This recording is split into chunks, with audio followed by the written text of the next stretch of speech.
Buen día, bienvenidos a Postdata, es jueves 15 de enero, le tenemos las noticias. En busca de fortalecer la capacidad de fuego de las corporaciones policíacas para enfrentar a la delincuencia, el gobierno de Michoacán entregó 60 patrullas y 2 vehículos tácticos de ataque a 35 ayuntamientos y a la Guardia Civil del Estado. Ante los hechos violentos que se han registrado a principio de año, el gobernador Alfredo Ramírez Bedoya rechazó considerar un fracaso el Plan Michoacán y explicó que una célula delictiva de Guanajuato cometió una serie de homicidios, sobre todo en el Bajío. El secretario de Seguridad Pública, José Antonio Cruz Medina, aseguró que el trabajo contra la delincuencia está dando frutos y los tienen acorralados, sobre todo a los líderes delincuenciales que incluso se han atrevido a grabarse en videos y difundirlos en redes sociales. El fiscal general de Michoacán, Carlos Torres Piña, confirmó que el exdirector de protocolo del Ayuntamiento de Uruapan filtraba a la delincuencia capturas de pantalla del chat oficial, donde se informaba de las actividades del alcalde Carlos Manso Rodríguez, por lo que no descartó llamar a declarar a otros servidores públicos de Uruapan. La Comisión Federal de Electricidad y el Gobierno del Estado firmaron convenio para que Michoacán se convierta en la cuarta entidad del país en alcanzar una cobertura total de electricidad y mejorar la conectividad de Internet en las escuelas. El dirigente estatal de Morena, Jesús Mora González, anunció que el partido comenzará a exhibir públicamente a medios de comunicación y periodistas que, a su juicio, difundan información falsa o desinformen a la ciudadanía. La rectora Nicolaita Yarabí Ávila González rechazó que la Universidad Michoacana haya recibido recursos extraordinarios del gobierno del estado, como lo señaló el secretario de Finanzas, Luis Navarro García. Explicó que corresponden al convenio Federación-Estado para el pago del aumento salarial a sindicalizados. Tras 4 años de solicitudes y manifestaciones, autoridades estatales concluyeron los trabajos de rehabilitación profunda de la primaria Belisario Domínguez de Morelia, afectada por sismos y la falta de mantenimiento estructural. Comenzamos.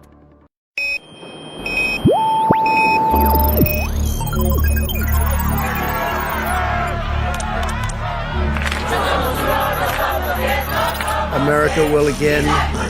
¡Alerta! ¡Urgente! ¡Que renuncie el presidente! Vox FM presenta Postdata, periodismo responsable. Postdata, con Carlos Monge. Comenzamos.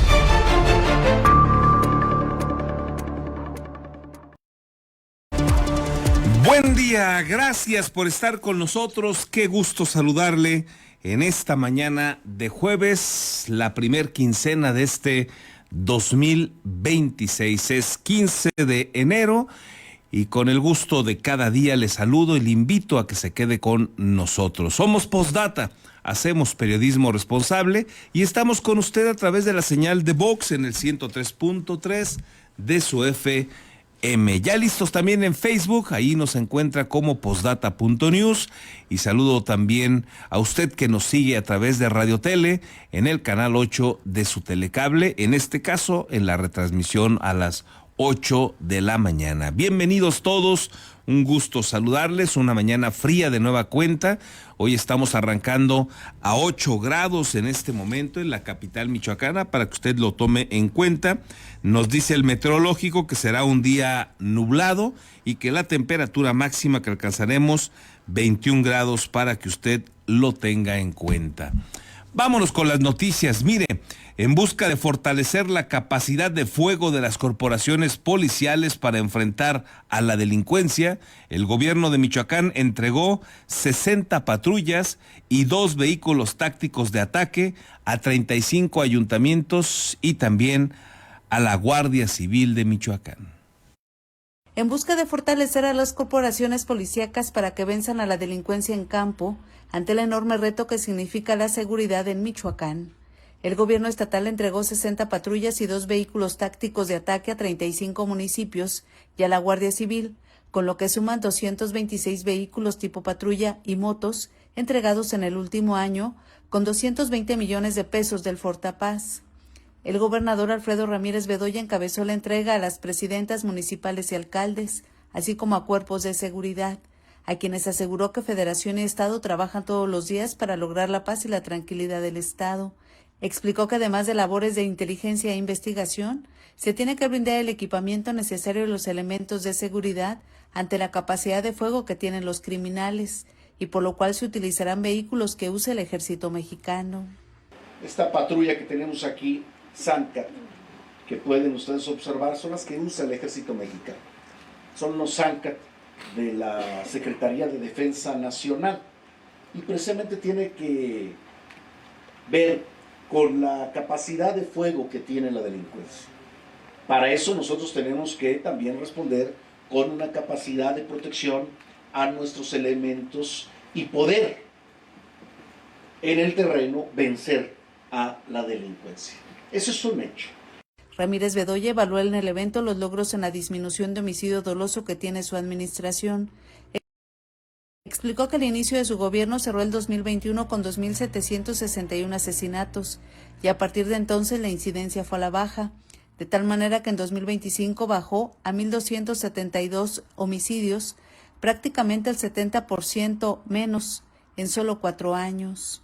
En 2022 fueron 2.467 homicidios, en 2023 1.773, en 2024 1.506 y en 2025 1.272. Saquen su celular, hagan la cuenta. Réstenle 1.272 a 2.761. Quiere decir que tuvimos 1.468 homicidios menos comparado 2021 a 2025. Casi 70% menos de homicidios dolosos en Michoacán. Enorme es, porque sí lo es el reto, la magnitud que tenemos en materia de seguridad. Pero juntos, unidos, somos más. Tenemos con qué enfrentar a la delincuencia. Tengamos confianza en ello. El secretario de Seguridad Pública, José Antonio Cruz Medina, habló de la dignificación que requieren los cuerpos policíacos, por lo que pidió que sean cobijados no solo desde el ámbito estatal, sino del municipal, para que tengan mejores condiciones en el combate a la delincuencia. Con las imágenes de Daniel Guillén, reportó para Posdata, Verónica García. Bueno, pues ahí están los datos duros que presenta el gobernador de la baja en cuanto a homicidios se refiere. Una baja que, habrá que decirlo, se ha dado en esos números que habla de homicidios. ¿Qué dato le falta al gobernador? Que vamos a ver si alguna vez lo asumen. El tema de los desaparecidos, un asunto que les ha molestado a los gobiernos de Morena, desde López Obrador. ¿Se acuerda usted que de un plumazo desapareció el número de desaparecidos? Vaya situación que realizó López Obrador, y desde entonces pues han procurado ocultar ese dato que es gravísimo en el territorio nacional. Seguramente si se da a conocer este dato duro, porque el número es importante en cuanto a desapariciones en el país, si se da a conocer ese número, las cifras no son tan favorables, seguirá siendo un dato a la baja, y qué bueno, pero aún así sigue siendo grave porque Michoacán terminó el año pasado como el 7º con más homicidios dolosos de todo el país. Imagínense el tamaño del problemón que traía Michoacán y sigue trayendo, para que con todo y esos números que maneja el gobernador a la baja, Michoacán siga siendo 7º nacional en homicidios dolosos el año pasado.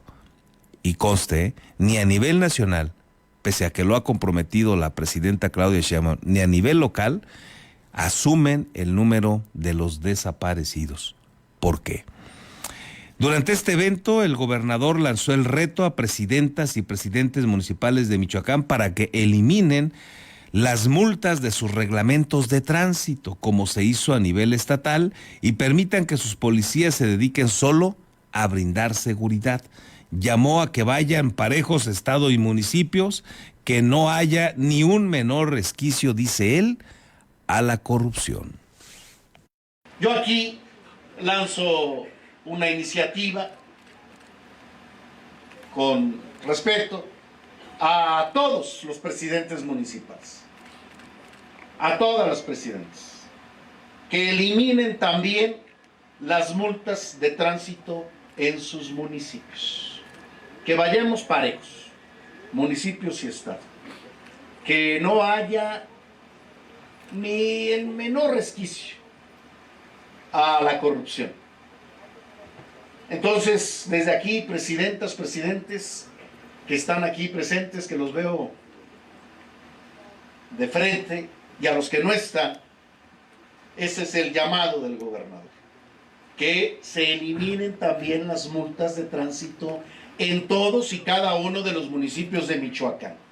Vamos a ver cuántos jalan, cuántos se rajan, cuántos se quedan atrás, cuántos se quedan rezagados.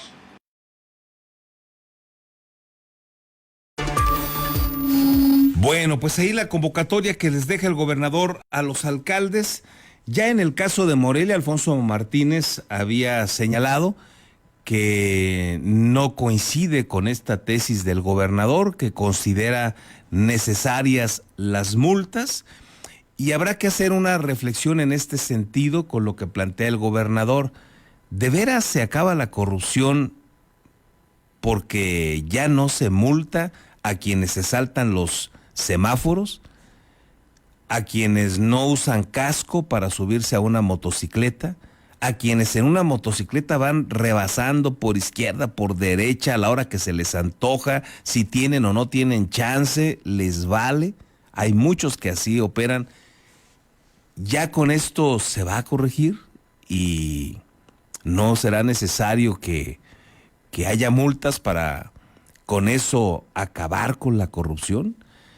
Lo que le falta decir al gobernador, y vamos a presentarle a usted algo más detallado, pero ahora le adelanto un poco, es que esa iniciativa que mandó donde dice que se corrige el tema de las multas, que ya no van a multar los elementos policiales del Estado, esta decisión que toma el gobernador, pero deja otras sanciones.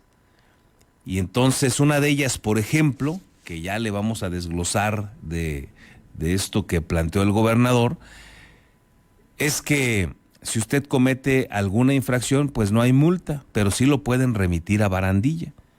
Y sí lo van a tener que llevar para que haga todo un trámite que le vamos a platicar a detalle en qué consiste. La pregunta es,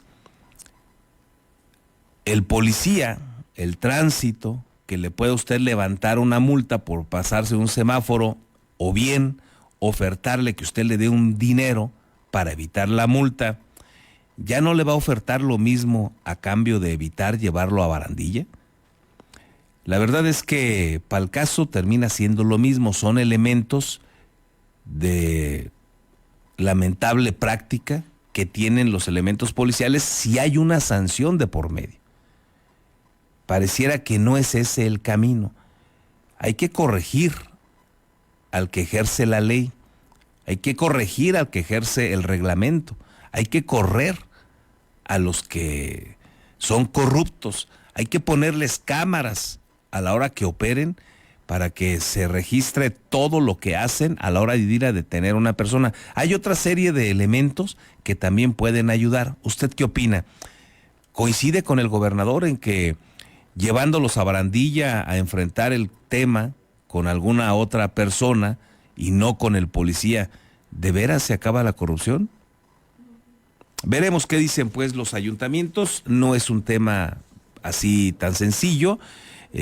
Hay otros asuntos también que sospecha uno que hay una corrupción brutal. Aquí le platicaba yo y en días próximos le voy a dar los detalles. El gobierno de Alfredo Ramírez y su secretario de Obras, Rogelio Zarazúa, a finales de diciembre inauguraron un par de canchas en una escuela, en la Secundaria Federal 2 de Morelia, Y ese es un ejemplo que le estoy dando porque son ejemplos muy sencillos. Ellos hablaron de que invirtieron 10 millones de pesos en 2 canchas de fútbol 7.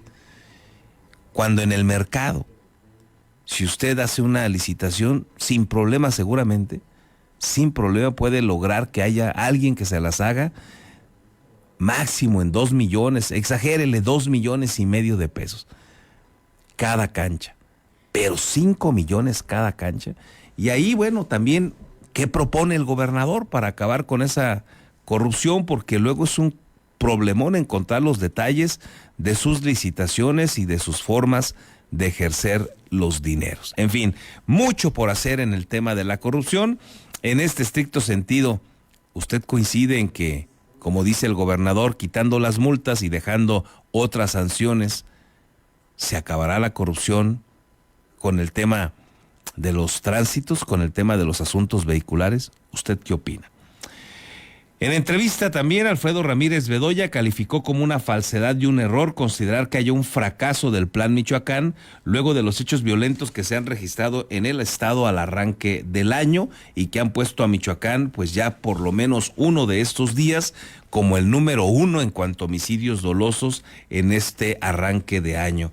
Reiteró que los homicidios han disminuido 70% del 2021 a la fecha, pero reconoció que se han presentado situaciones, sobre todo en la zona del Bajío, por células delincuenciales de Guanajuato que están incursionando a Michoacán. Para nada. Eso es una falsedad, es un error y sobre todo señalarlo, lo acabo de informar.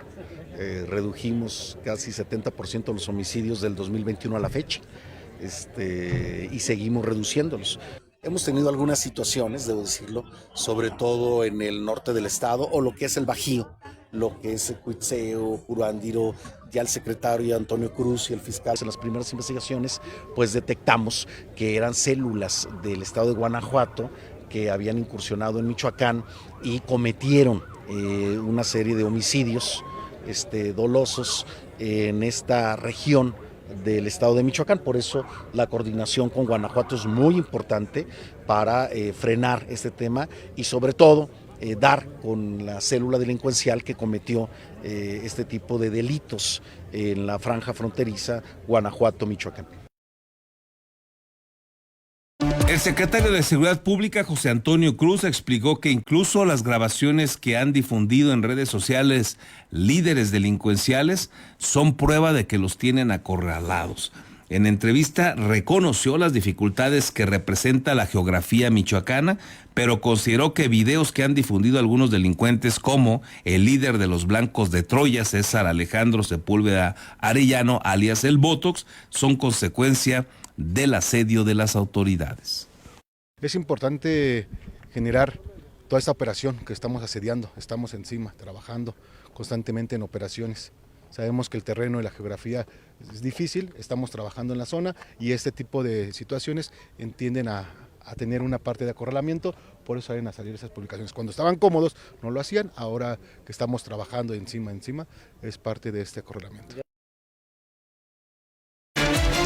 El fiscal general del estado, Carlos Torres Piña, advirtió que llamarán a declarar a todos los funcionarios del ayuntamiento de Uruapan que sean necesarios y confirmó que el exdirector de protocolo municipal, Samuel N., era quien filtraba capturas de pantalla del chat de WhatsApp en el que se informaba de las actividades del alcalde asesinado Carlos Manso Rodríguez. Explicó que compartía la información con otros de los participantes en el chat en el que se coordinó el crimen el pasado 1 de noviembre, cuando se hicieron llegar datos de los movimientos del alcalde del Sombrero minuto a minuto. Salvo este vínculo de Samuel, que es el que tomaba las fotos o capturas de la pantalla del grupo de WhatsApp, donde informaban a qué horas iba a salir el alcalde, dónde iba a estar, dónde iba a estar el encendido de velas, todo eso.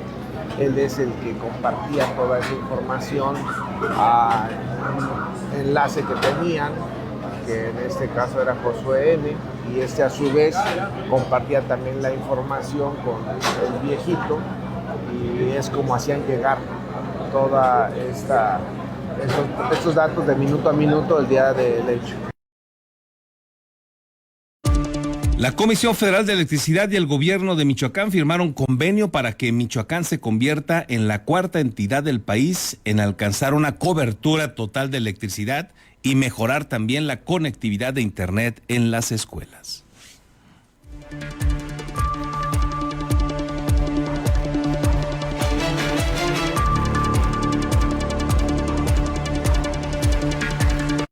La titular de la Comisión Federal de Electricidad, Emilia Calleja Lor, anunció que en el 2026 Michoacán se convertirá en la cuarta entidad del país en alcanzar la cobertura total de electricidad, garantizando que ninguna familia carezca de este servicio considerado esencial para la vida digna. En el 2026 Michoacán será el cuarto estado de la República con la cobertura eléctrica total. Todas las familias michoacanas contarán con luz. Ni una sola familia de Michoacán va a carecer de este servicio, que es básico para vivir con dignidad. Además, destacó que el compromiso incluye la instalación de 1,700 paneles solares en viviendas y escuelas, con una inversión cercana a los 100 millones de pesos, además de la entrega de 237,000 chips de conectividad para estudiantes de nivel medio superior y superior. Por ello, en este 2026 instalaremos 1,700 paneles solares en viviendas y escuelas con una inversión de casi 100 millones de pesos. Igualmente, en coordinación con el gobierno del estado, entregaremos 237,000 chips para que alumnas y alumnos de educación media superior y superior puedan conectarse a Internet y esto les abre las puertas a una mejor educación. Por su parte, la secretaria de Energía de Gobierno de México, Elena González Escobar, aseguró que los trabajos concluirán en el verano de este año. Estamos rindiéndole cuentas al gobernador, diciéndole que en julio de este año, a más tardar, vamos a concluir con todas las obras que está diciendo, que enunció la maestra Emilia Calleja en el estado. Y vamos a llevar el 100% de electrificación a todos los hogares del estado. Por último, el gobernador Alfredo Ramírez Bedoya subrayó que el Plan Michoacán impactará en los estudiantes de nivel medio superior y superior que estudian en la entidad con un chip de Internet gratuito. Son 237,000 alumnos de nivel bachillerato y superior universitario en Michoacán. ¿Qué quiere decir esto? Que todos los jóvenes de Michoacán que estudian la preparatoria y la universidad o los tecnológicos van a tener acceso gratuito desde su celular a Internet cada semestre. Este 14 de enero se dio la firma de un convenio entre la Comisión Federal de Electricidad y el gobierno de Michoacán para dar cobertura eléctrica a la entidad. Con la edición de Víctor Jaramillo, reportó para Postdata Fernando Salgado.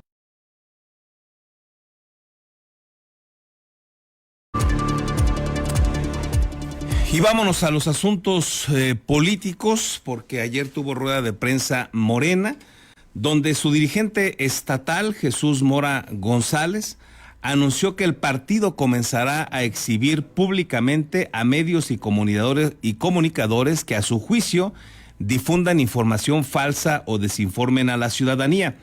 Durante su intervención, Mora sostuvo que Morena realizará un ejercicio sistemático para señalar lo que considere información falsa, como ya lo hizo el gobierno de Alfredo Ramírez Bedoya, el gobierno de Andrés Manuel López Obrador a nivel nacional, fue a nivel nacional donde esto se dio, recordará usted, y dice que van a dar también nombre y apellido del medio de comunicación o el periodista que informe con mentiras o falsedades, y dijo él que esto lo harán para combatir una guerra sucia contra el movimiento que se está dando en medios y redes sociales. ¿Se acuerda cuando López Obrador decía que las benditas redes sociales? Pues ya no, se acuerda que ya desde el gobierno de López Obrador ahora son malditas redes sociales porque pues hay crítica y no les gusta la crítica. Y bueno, se sumó a ello Jesús Mora. Y ayer empezó estos nombres y apellidos con un servidor, ejemplificándome, porque le digo adorador de dictadores, porque él reconoció ser pues un admirador y promotor de los gobiernos de Hugo Chávez y Nicolás Maduro en Venezuela. Y lo reconoció en una entrevista que le hice, una pregunta que le hice en una entrevista en Los Demonios Sueltos, allá a finales del 2024. Y bueno, pues si él defiende a estos personajes que para muchísimos millones de personas son unos dictadores, bueno, pues él es un admirador, un adorador, un promotor de dictadores. Pero bueno, él ayer me usó como ejemplo y le dejo aquí por alusiones este momento en el que él señala a un servidor y dos, advierte que ellos van a desmentir a los medios de comunicación y a los periodistas. Para también conocer la otra versión de los hechos, pero ¿quieres saber nombres? Sí, por favor. Sí. Pues miren, ahí está Carlos Monge, que ha estado con ataques permanentes y bueno, pues está bien que lo haga. Es muestra de que no hay censura y no nos enojamos, nosotros apechugamos. Nosotros no tenemos el cuero blandito, suavecito. Pero son ataques sin argumentos, con argumentos a final Muchos de cuentas. son ataques sin argumentos. O sea, ¿es nada más contra quienes están en contra de ustedes? No, es contra los que mienten. Es contra los que no informan lo que es la realidad. Carlos Monge es un hombre con trayectoria, se le reconoce por su periodismo serio, responsable y sobre todo por su trabajo. Digo, si hay algo que se le reconoce, su integridad. ¿Sería posible cuestionar a alguien que a lo mejor no comparte la visión? Pues la misma libertad de expresar lo que él piensa y las convicciones en las que él cree, también nosotros tenemos derecho a expresar lo que te estoy comentando. Lo hacemos en un marco de respeto y de responsabilidad. Yo no lo estoy atacando, él nunca va a recibir de mí ninguna injuria, ninguna calumnia, ninguna mala palabra. Nosotros lo que digo es aguantamos, apechugamos. Sabemos que cada quien defiende los intereses que le parecen más adecuados. Nosotros los intereses que defendemos son los del pueblo y nosotros vamos a seguir expresando las cosas tal cual son. Así nos lo enseñó nuestro presidente López Obrador, que no tenía pelos en la lengua y que en las mañaneras expresaba qué medios de comunicación, qué portales digitales, qué periodistas le mentían al pueblo. Valdría la pena hacer un ejercicio similar en las ruedas de prensa de Morena, en donde las 3 mentiras que detectemos en la semana, las 3 mentiras de algún medio digital o de algún periódico, de algún comunicador, las vamos a exhibir aquí para que también el pueblo sepa que nosotros, pues así como respetamos, también pedimos respeto. Pero tan es un hecho que Carlos Monge no está en un tema personal, que bueno, por ejemplo yo soy de Postdata y me manda a cubrir y creo que en ningún momento se ha escrito algo que vaya en contra o bueno, no en contra, digo más allá de bueno, eso, él ha hecho expresiones, él ha hecho expresiones en relación, no sé si es público, de mi persona, en relación a, lo ha mencionado que soy adorador de dictadores. Entonces, si eso no es un tema de ataque, entonces yo no sé qué sea.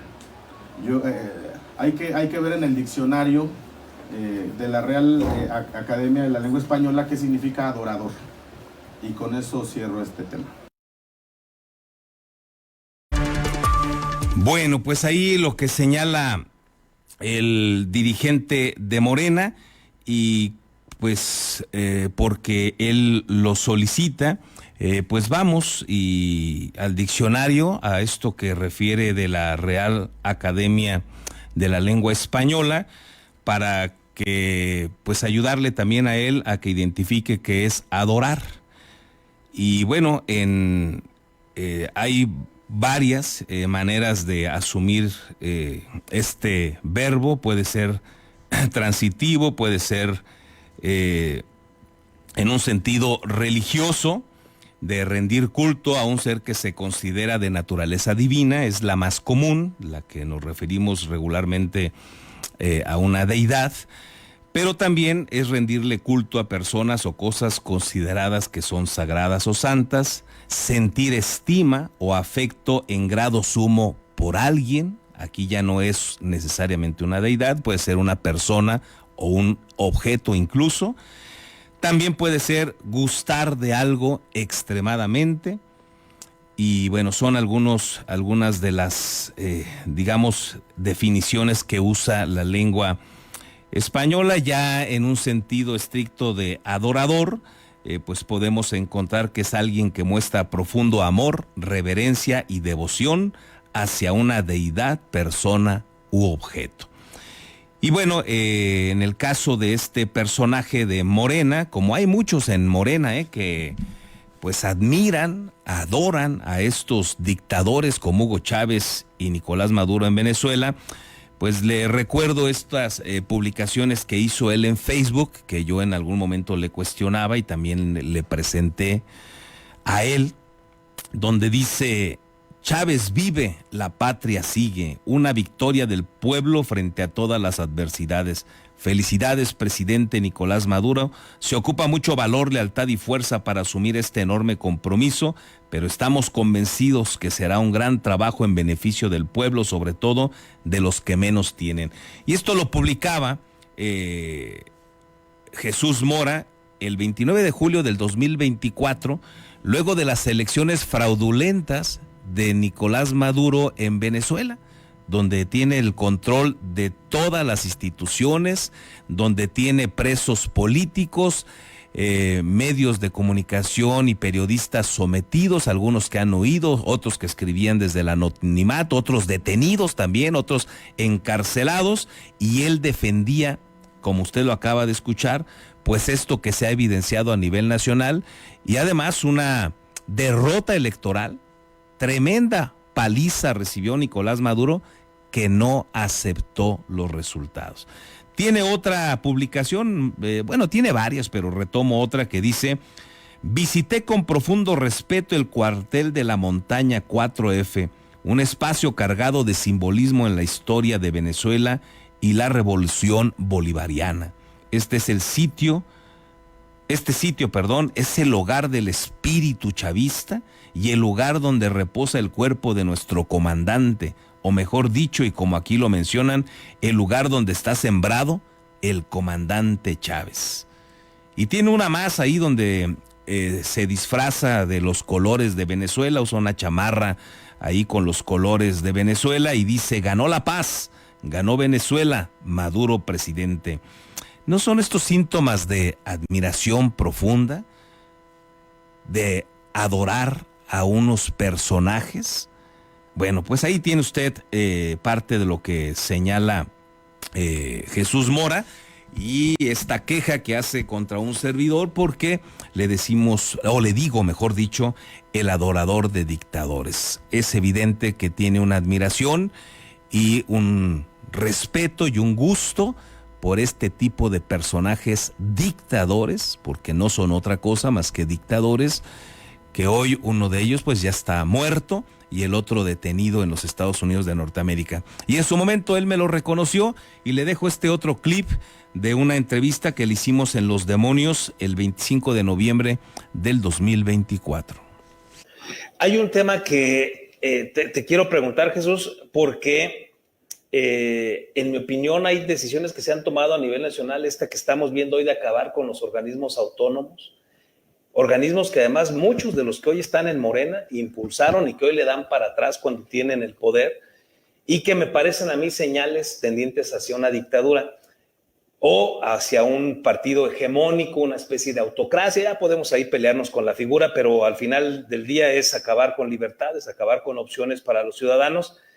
Y a mí me llamó mucho la atención y vale la pena preguntártelo, porque a mí me resultó desafortunado verte como, no sé cómo decirlo, un enamorado de Hugo Chávez, de Nicolás Maduro, y publicaste fotografías metido, entiendo yo, en la contienda electoral. Por lo que subiste a Facebook te veías como contento, participando de la elección y contento. Claro. ¿Tú no ves en Venezuela, en Nicolás Maduro, a un dictador? ¿Te sientes afín a ese esquema de gobierno que hoy, lo sabemos, está pasándola muy mal los venezolanos? Casi 7 millones han salido de ese país del 2015 a la fecha por esta crisis, estas condiciones lamentables que se viven. Todo influye, sin duda todo influye, pero al final un gobierno muy criticado en el ámbito internacional por la falta de transparencia y por la ausencia de democracia, sobre todo en la elección de este año. ¿Por qué te manifiestas a favor? ¿Cuál es tu argumento? En el tema de Venezuela, pues es un proceso distinto. No podemos en 2 minutos explicar lo que está viviendo Venezuela. Hay un proceso que inició el comandante Chávez, a quien yo tengo un profundo respeto, y además no me da pena decirlo, por eso lo publiqué en redes. Sí, yo no me escondo para publicar algo o me escondo mis sentimientos y mis convicciones personales. Eso sería traicionar los principios en los que yo creo. Ahí hay elecciones periódicas. O sea, Maduro no es que se haya perpetuado en el poder, el pueblo sale a votar por él. Pero si hay revocación de mandato. Controlando todos los órganos. Bueno, esa es una opinión muy personal. No, es una evaluación de organismos internacionales, de observadores electorales. Eso es lo que la prensa internacional ha expresado desde hace ya muchos años, pero el chavismo sigue ganando elecciones. Entonces, solamente cuando la oposición gana elecciones, las elecciones son limpias. Igual que aquí, cuando ¿no? pierden, pues lógicamente que hay descalificativos y una serie de cuestiones, pero tienen todo un blindaje electoral para evitar cualquier tipo de fraude. ¿Por qué no hubo ni resultados? Bueno, ya se expresó, hubo un hackeo que ya desde un país de Europa del Este. ¿No ves una dictadura en Venezuela? No veo una dictadura en Venezuela. Ahora, allá también no hay censura. Allá cualquier venezolano, sí la hay. Allá cualquier venezolano puede expresar. No, si fuera una dictadura, sí la hay. No habría las condiciones que hay. Sí hay bueno, son opiniones encontradas. Valdría la pena que allá tú puedes. Hay periodistas huyendo, se ha optado por el anonimato para escribir, porque hay periodistas que son sometidos por el poder. Hay 7 millones de venezolanos que han huido de Venezuela por esta crisis de... Hay un bloqueo económico impuesto desde hace muchos años, que ha traído como consecuencia, pues, desestabilidad, pero ya hay una recuperación franca. Esa era la pregunta, saber si tú no lo ves como dictadura y si estás de acuerdo con eso. No es una dictadura. Yo lo veo como una dictadura. Y respetamos la postura. Claro. Pues ahí esa parte de la entrevista que retomamos del por qué pues esta manera de referirme a Jesús Mora. Me parece además que es peligrosísimo que en México haya defensores de Nicolás Maduro, como lo ha sido en su momento el propio López Obrador, como lo es ahora Claudia Sheinbaum. Se quejan de la detención, que evidentemente es desafortunada, irregular. Hubiera sido genial que fuera a través de el respeto a las leyes internacionales, a los organismos internacionales, pero eso hoy lo vemos, pues están totalmente devaluados, hay que decirlo, tanto así que permitieron una dictadura en Venezuela, que no se pudo hacer nada pese al fraude electoral, y desafortunado sí, la detención como se da de Nicolás Maduro, pero cuando se ha visto la diáspora ya no de 7, sino de 8 millones de personas, cuando hay presos políticos, cuando hay periodistas presos porque critican al gobierno en turno y Morena no dice absolutamente nada, eso se vuelve grave. Y hay que tenerlo claro y hay que tenerlos identificados. Es periodismo y ahora pues ellos, como ya lo advirtió Jesús Mora, pues van a ir en contra, dice él, de los opositores rabiosos. También mencionó a políticos como Alfonso Martínez Alcázar. Ya consideran que las redes no son benditas, ahora son malditas. Dice que el Facebook es el nuevo Televisa. No reconoce, por ejemplo, las gigantescas mentiras, majaderas, grotescas, como se acuerda usted de aquella vez que Claudia Sheinbaum, López Obrador, gente del ejército y otros funcionarios del gobierno federal iban en un tren, según ellos, a la IFA.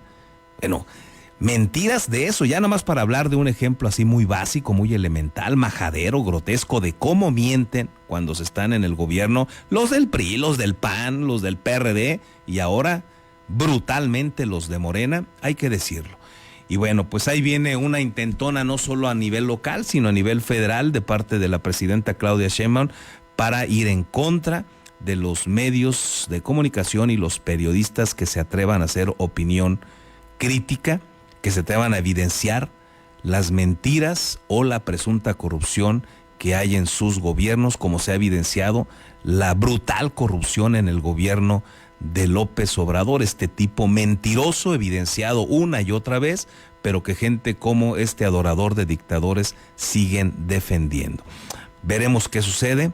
La democracia en México está totalmente en riesgo, eso usted ya lo sabe, y hay que ver cómo defendemos que no se sigan dando pasos agigantados hacia la ruta Venezuela. Ya han dado muchísimos pasos en Morena, y darle en la torre a la libertad de expresión y a la libertad de opinión y a la libertad de información consagradas en los artículos 6º y 7º constitucionales de nuestro país sería el acabose. Estaremos pendientes y bueno, quería presentarle esta parte del por qué se da esta situación en Morena y por alusiones a un servidor, y agradecerle también a mi compañera América Juárez, que pues hizo una defensa, una argumentación en favor de mi persona.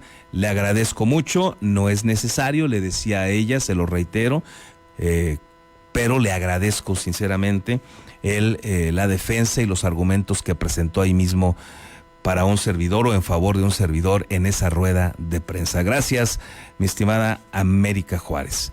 Pasamos a otro tema. También había comprometido yo escuchar de viva voz a la rectora de la Universidad Michoacana sobre este tema que me parece importante, y hoy le agradezco a la rectora Yaraví Ávila que nos permita dialogar unos minutos con ella. Rectora, qué gusto saludarte, ¿cómo estás? Buen día. Muy buen día, Carlos, con el gusto de saludarte a ti y a todas las personas que escuchan tu programa, y deseándoles pues un excelente año, y agradeciéndote también que nos permitas pues hablar de lo que sucede en la Universidad Michoacana, la máxima casa de estudios. A reserva de alguna otra entrevista para que nos platiques también de lo que ha sido tu informe de labores que hiciste en días pasados, presentaste ahí ante el Consejo Universitario, hay un tema que me parece importante porque el secretario de Finanzas, Luis Navarro, unos días atrás señaló pues una crítica que me parece a mí contundente a la Universidad Michoacana. Considera él que ustedes no han administrado adecuadamente el presupuesto pleno por el recurso que les tuvieron que dar, dijo él, de manera extraordinaria a finales de el año pasado, el 31 de diciembre para ser exacto. La pregunta es, ¿la Universidad Michoacana recibió dinero extraordinario el año pasado? ¿Por qué consideras que hace esta declaración el secretario de Finanzas, Luis Navarro, hacia el manejo de recursos de ustedes? Mira, primero que nada, nosotros desde la Universidad Michoacana tenemos un gran agradecimiento, no solamente al gobierno del estado, al gobernador, sino también al Congreso del Estado por esta aprobación del presupuesto pleno. Con ello, la verdad es que te dejas de muchos problemas al final de año, y pues también durante todo el año, puesto que durante muchísimo tiempo no se habían pagado las de 72 quincenas que pues la Universidad Michoacana tiene que pagar, el aguinaldo, que son 40 días, con estas aportaciones que hace el gobierno federal y el gobierno estatal, los 20 días adicionales que también tenemos derecho como administración de la universidad, los pagamos nosotros con aportaciones precisamente de los ingresos propios, ingresos generados. Se han pagado las aportaciones de depósito, Carlos, que son más de 100 millones, que también en otras administraciones no se realizaba de manera puntual, o se realizaba en varias, se dividía, pues se iba pagando en parcialidades. Aquí toda la comunidad universitaria, los maestros, los administrativos, te pueden señalar que las quincenas se han pagado de manera puntual. Así es que la pregunta sería, si hay un mal manejo de los recursos, pues nosotros no tendríamos esta posibilidad de pagar de manera puntual, no solamente las quincenas, sino también el aguinaldo, y pues lógicamente lograr que la Universidad Michoacana siga creciendo en actividades académicas, deportivas, culturales. tú has sido testigo, como muchas personas más, la comunidad, de, por ejemplo, la cancha de fútbol 7, de fútbol rápido, los domos de la cancha de básquetbol, los mejoramientos al estadio olímpico, las bardas que ya estaban cayendo en QFB, en Medicina, en Uruapan, la impermeabilización de muchos espacios, los baños, la participación en actividades de investigación, actividades que tienen que ver también con la academia, por ejemplo, Zamora, cuando se aprueba, pues lógicamente no estaba incluido en el presupuesto pleno porque fue después de la apertura de Zamora, y es la Universidad Michoacana que ha automáticamente pagado con ingresos propios todo lo que se genera de gastos en Zamora, desde el pago de maestros hasta los gastos operativos. Esto lo ha absorbido la universidad a través de cada una de sus facultades. Entonces, si nosotros tuviéramos un mal manejo de los recursos, pues no estaríamos pagando ni el ISR, ni Infonavit, ni el IMSS de manera puntual, y la Universidad Michoacana no debe absolutamente nada de esto. Fíjate que lo que sucede aquí, y que nosotros también debemos señalar, que nosotros agradecemos al secretario de Finanzas que siempre de manera puntual nos entrega las gestiones de la Universidad Michoacana como está pactado en el convenio que se firma entre el gobierno federal y el gobierno estatal, y lo que hace falta pues lo ponemos la universidad. Lo que sucede es que durante el año hay un pago del incremento salarial de los trabajadores de la Universidad Michoacana que autoriza la Dirección General de Educación Superior, y que eso se hace al inicio del ejercicio, enero, febrero, marzo, y que esto se lleva a las mesas de negociación con los sindicatos. Y en el 2025, recordemos que fue el 4% a prestaciones ligadas al salario y el 1% a prestaciones no ligadas al salario. Entonces, esta negociación con los sindicatos se hace durante los primeros meses del año, hasta que el sindicato acepta lo que la universidad puede pagar de acuerdo a sus condiciones financieras, y también de acuerdo a lo que sucede o nos informan desde México, o el ofrecimiento que hace también pues la UNAM, ¿no?, que es la universidad más grande de nuestro país, hablando de las universidades autónomas.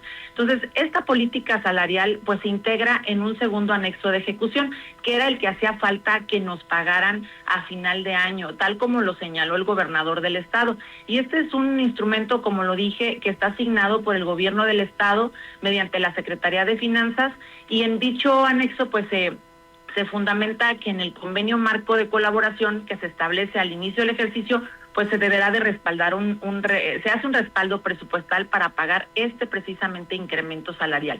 Y a finales del 2025, justamente el 31 de diciembre, la aportación federal fueron de casi de 61 millones de pesos, 60.962 pesos, casi 61, y del gobierno estatal nos faltaba 39.952.000 pesos, lo que equivale a 100 millones de pesos, y lo demás pues lógicamente lo hemos aportado la Universidad Michoacana, como en el 2023 que la universidad aportó 123 millones de los ahorros que nosotros realizamos. Así es que pues esto ya estaba establecido en el convenio que se signa, y que es pues el segundo anexo el que nos hacía falta. La verdad es que nosotros siempre hemos recibido el recurso en tiempo y en forma, y pues esto puede ser testigo la comunidad universitaria de que así ha sido. Incluso quiero comentarte, Carlos, que el 2025 la quincena pues se pagó el 15, como está establecido, y el aguinaldo tenemos hasta el día 19 para pagarlo. Nosotros lo pagamos junto con la primera quincena, entonces no incumplimos, estuvimos en tiempo y en forma, y también la segunda quincena pues se pagó a mediodía, pero lo pagamos el día que correspondía. Entonces, también lo digo por las declaraciones que ha hecho este personaje, el supuesto líder sindical del SUEUM, Eduardo Tena, que la verdad es que ni sabe ni le entiende muy bien al manejo de la universidad, o eso el argumento, o es la forma, ¿no?, como él siempre ha saqueado a la universidad y ha ejercido presión para que pues no digas nada, no presiones, no te manifiestes, y nosotros te damos lo que queremos. En esta administración nosotros no hemos atendido a esos chantajes ni lo vamos a hacer, porque todo mundo conoce la ética y la moral de este personaje desagradable, grosero, que no tiene ni la más mínima idea de lo que es educación, pero también vemos que en los temas técnicos pues no le entienden, ¿no? Cuando señala de una auditoría, pues quiero señalarte que nosotros en el 2023 solicitamos una auditoría forense, y quien sabe que es una auditoría forense, no cualquier persona solicita que le hagan una auditoría forense a su administración. Solicitamos esa, pero además tuvimos una auditoría integral. Así es que hemos estado siendo revisados por la Auditoría Superior de la Federación y la Auditoría Superior de Michoacán, pero además de manera trimestral la Dirección General de Educación Superior tenemos que enviar el manejo del recurso. Si nosotros no informamos de manera trimestral, ¿sabes qué pasa? No nos vuelven a depositar el recurso de la siguiente quincena. Entonces, es un compromiso. En el 2024 también tenemos nosotros 2 auditorías, ¿no? Una auditoría integral y también una participaciones federales y estatales a entidades federativas que también le realizan pues al gobierno del estado. Así es que pues estas auditorías se realizan año con año y nosotros estamos a favor de que no la realicen, porque pues al final es recurso del pueblo y nosotros tenemos que dar transparencia. Así es que a mí me agrada la declaración que hace el secretario de Finanzas al señalar pues que debe haber una excelente planeación, porque así debe ser. El recurso que manejamos no es nuestro, es del pueblo, y él tiene todo el derecho a exigirle no solamente a la universidad, sino a todas las dependencias que manejan recurso público, pues claridad, transparencia y lógicamente un buen manejo, porque esa es nuestra responsabilidad y nos da tranquilidad. Muy bien. Nada más, finalmente, para este tema, ¿a qué atribuyes entonces esta declaración del secretario de Finanzas? Yaraví, ¿lo has dialogado con él? ¿Se equivocó simplemente? Porque me parece que pues la crítica que les hace es contundente y evidentemente por lo que tú explicas ahora pareciera que tenía un dato erróneo el secretario de Finanzas. Pues la verdad no lo sé. Yo lo que puedo señalar es que el secretario de Finanzas, Luis Navarro, es amigo de la Universidad Michoacana, a pesar de que él no es nicolaita, y que el gobernador del estado también siempre nos ha autorizado todos los pagos para que los maestros reciban en tiempo y forma. Así es que no sé qué haya sido, pero es un aliado de la universidad, y la prueba está en lo que te digo, Carlos. La verdad es que hemos pagado de manera puntual las quincenas. Eso es testigo toda la comunidad universitaria, los casi 7,000 empleados entre docentes y administrativos. Así es que pues nosotros no vamos a buscar ningún conflicto ni con el gobierno del estado ni con el secretario de Finanzas, que como señalo nos han cumplido en tiempo y en forma con lo que le corresponde a la universidad. Y pues además la universidad sigue creciendo y seguramente habrá otra forma que nosotros también tenemos que generar más ingresos propios y buscar alternativas, porque la universidad sigue creciendo. Mira, por ejemplo, ahora se va a inaugurar ya la unidad profesional de Huetamo, y pues para eso también nosotros tendremos que buscar las alternativas para pagarle a los maestros, como lo hemos estado haciendo en Zamora, y pues ahí seguramente vamos a requerir pues el apoyo otra vez de la Federación y seguramente del Estado, porque la universidad sigue creciendo. Ahora con el Plan Michoacán nos piden pues un incremento de matrícula que también significa pues más grupos y contratación de más maestros. Así es que ellos siempre han sido un aliado para nosotros y la verdad no sé qué haya pasado, pero nuestro respeto para él, para el gobernador, para el Congreso del Estado y por supuesto para el Consejo Universitario, que sin ellos pues tampoco no saldríamos adelante con todas estas obligaciones financieras de la universidad. Muy bien, rectora, pues gracias por tomarnos la llamada para escuchar tu posición de este tema que resultó controversial. Y si me permites, a ver si nos encontramos la próxima semana, porque hay más temas que me parece importante conocer la perspectiva de la rectora en ellos. A ver si nos haces un espacio en tu agenda y podemos platicar la próxima semana. Por supuesto que sí, el día que tú me invites por ahí vamos a estar. Un abrazo, Carlos, y a todos también y a todas. Gracias. Gracias, buen día. Déjeme hacer rapidísimo una breve pausa y regresamos.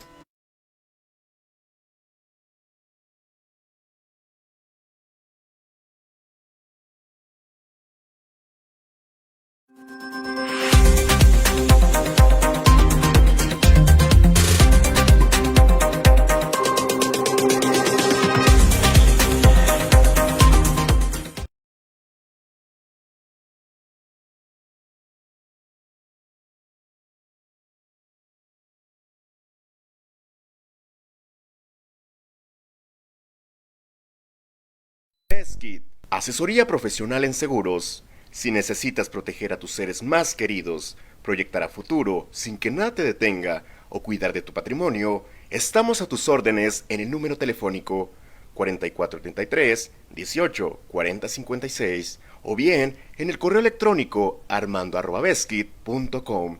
El licenciado Armando Dueñas Díaz, profesional en asesoría de seguros, espera su llamada.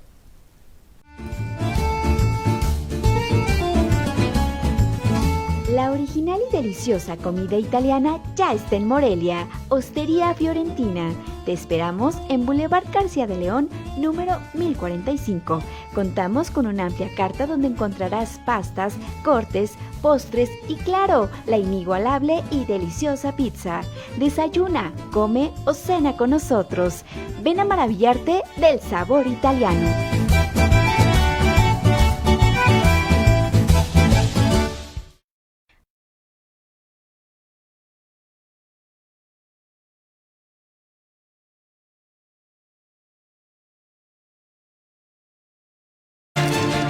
Ya estamos de regreso, gracias por continuar con nosotros. Antes de despedirnos, déjeme informarle que la directora de la Prepa Campus UBAC en Lázaro Cárdenas, Sandra Hurtado, consideró que la universidad desempeña un papel destacado en la formación espiritual de sus estudiantes. UBAC Lázaro Cárdenas. La espiritualidad sigue siendo un componente importante en la vida de los jóvenes. Un estudio coordinado por la Universidad Pontificia de la Santa Cruz de Roma reveló que el 71% de los estudiantes se identifica como creyentes, el 58% considera que la espiritualidad es importante en su vida y el 81% percibe a Dios como una figura amorosa y misericordiosa. En este contexto, la Universidad Vasco de Quiroga, Unidad Académica Lázaro Cárdenas, juega un papel destacado en la formación espiritual de sus estudiantes, explicó la directora Sandra Hurtado. En el puerto de Lázaro Cárdenas nosotros estamos en un convenio con el Seminario Diocesano San Pedro y San Pablo, en el cual nuestros alumnos conviven con varios chicos seminaristas que están en formación y de esta manera se logra hacer como un clic muy bonito entre todos. Vamos a hacer las misiones a diferentes comunidades en las cuales se reparten todas estas cosas que obtuvimos y ha sido muy gratificante. Para los chicos esto pues es muy bueno porque les estamos generando este valor pues de la empatía. Ellos se dan cuenta que su vida es muy diferente a la de otros chicos. Entonces una de las actividades es esta de las misiones y pues también contamos con la materia de servicio a la comunidad. En la materia de servicio a la comunidad los chicos tienen que hacer un servicio comunitario donde van a diferentes instituciones para hacer una buena labor en pro de la comunidad. Está la información de la Universidad Vasco de Quiroga. Con ella nos vamos. Por su atención, muchísimas gracias, que tenga un excelente jueves. Nos escuchamos o nos vemos mañana. Por cierto, mañana ya viernes.